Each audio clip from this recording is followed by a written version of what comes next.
আসসালামু আলাইকুম। Welcome to Jessore গ্রামীণ কৃষি। আলহামদুলিল্লাহ, ১ম এই অল্প কিছু ব্রয়লারের বাচ্চা দিয়ে খামার শুরু করেছিলাম, সেগুলো বিক্রি শেষ। এখন আবার নতুন করে বাচ্চা ওঠাতে চাচ্ছি। ১ম এ বাজারে গিয়ে নতুন মুরগির বাচ্চা সংগ্রহ করলাম। গতবারের চেয়ে এবার একটু বেশি পরিসরে বাচ্চা উঠাবো খামারে। এজন্য বাজারে গিয়ে দেখে শুনে ভালো মানের বাচ্চাগুলো সংগ্রহ করছিলাম। গতবার বাচ্চার দাম একটু কম ছিল, কিন্তু এবার বাচ্চার দাম একটু বাড়তি।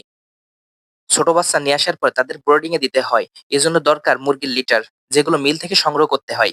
এজন্য মিলে গিয়ে আমি মুরগির জন্য লিটার সংগ্রহ করেছিলাম। বাচ্চাগুলো আনার পর খামারের ঘরটা নতুন করে সাজানোর কাজে নেমে পড়লাম। ঘরটা পরিষ্কার করলাম, ভেতরে বাতাস চলাচলের ব্যবস্থা করে নিলাম। তারপর কাঠের গুঁড়া সংগ্রহ করে মেঝেতে বিছিয়ে দিলাম, যাতে বাচ্চারা পরিষ্কার পরিচ্ছন্ন আর আরামদায়ক ভাবে থাকতে পারে। এছাড়া তাদের খাবারের জন্য ছোট ছোট পাত্র বসিয়ে দিলাম। এগুলো থাকলে আর খাবার পানি ঝামেলা হবে না। বিল থেকে যে লিটারগুলো সংগ্রহ করেছিলাম সেগুলো মেঝেতে খুব সুন্দরভাবে বিছিয়ে দিলাম। আগের অভিজ্ঞতা থেকে বুঝেছি, যত্ন নিয়ে শুরু করলে বাচ্চারা দ্রুত বড় হয় আর রোগবালাই কম হয়।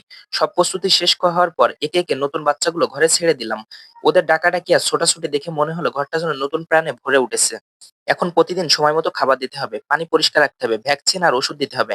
আশা করছি ইনশাআল্লাহ এই বাচ্চাগুলো সুস্থভাবে বড় হবে, খামারটা আরো বড় হবে। আর আমার এই পরিশ্রম একদিন সাফল্যের রূপ নেবে।